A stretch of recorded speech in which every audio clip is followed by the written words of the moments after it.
அடர்ந்த மலைக்காடு. மழை நின்று கொஞ்ச நேரம்தான் ஆகியிருந்தது.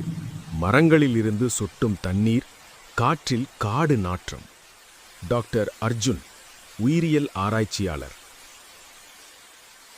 மீனா, பூச்சி விஞ்ஞானி. கார்த்திக், கேமராமேன். ரவி, காடு வழிகாட்டி. இந்த 4 பேர் இந்த காட்டில் ஒரு அசாதாரணமான பெரிய ஸ்பைடர் இருக்குன்னு தகவல் வந்திருக்குன்னு ஆராய்ச்சிக்காக உள்ளே போறாங்க. முதல் எச்சரிக்கை, காட்டுக்குள்ள போக போக சின்ன சின்ன வலைகள் இல்ல, கயிறு மாதிரி தடிமனான வலைகள், மரத்திலிருந்து மரம் வரை இழுத்து கட்டிய மாதிரி. மீனா நடுங்கி சொல்றா, இது நார்மல் ஸ்பைடர் வலை இல்ல, இது ரொம்ப பெரிய உயிரோடது. அப்போ ரவி நிறுத்துறான், இந்த பகுதி பழங்குடியினர் கூட வரமாட்டாங்க. முதல் மரணம்.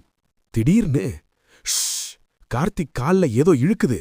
அவன் திரும்பி பார்க்கும் முன்பே ஒரு கருப்பு காலு, மனித கையளவுக்கு பெரியது, கூர்மையான முட்கள், பெரிய ஸ்பைடர். ஒரே நொடியில் கார்த்திக் மேலிருந்து வலை போட்டு மரத்துக்கு தூக்கிட்டு போயிடுது. அவன் கத்தல் 5 வினாடி கூட நீடிக்கல. அமைதி. உண்மையான பயம். 3 பேரும் உறைந்து போறாங்க.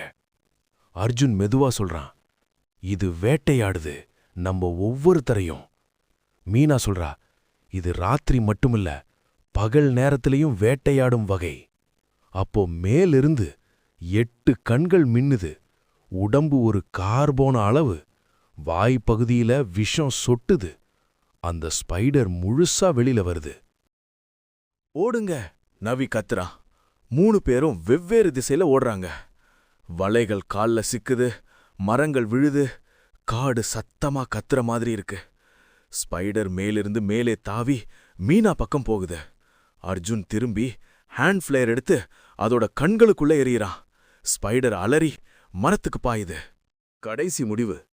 ரவி சொல்லுறான், இந்த காடு இதோடது, நம்ம இங்கே ஜெயிக்க முடியாது. அவங்க ஓடிக்கிட்டே ஒரு பழைய சுரங்க வாயில் உள்ள குதிக்கிறாங்க. ஸ்பைடர் வெளியில நிக்குது, உள்ள வர முடியல. ஆனா வலை உள்ள வருது, விஷம் சொட்டுது. அர்ஜுன் ஒரு வெடிகுண்டு, அதாவது ரிசர்ச் எக்யூப்மெண்ட் எடுத்து வாயில் கிட்ட வச்சுட்டு சொல்றான், நாம தப்பிக்கணும்னா இத முடிக்கணும். பூம்! சுரங்கம் இடிஞ்சு விழுது. ஸ்பைடர் கத்துற சத்தம் மெதுவா அடங்குது. இறுதி. காலையில அர்ஜுனும் ரவியும் மட்டும் காட்டுக்கு வெளியே வர்றாங்க. மீனா, அவ கிடைக்கவே இல்ல. ஆனா காட்டுக்குள் ஒரு சின்ன வலை அசையுது. கதை முடிவல்ல, காடு இன்னும் உயிரோட இருக்கு.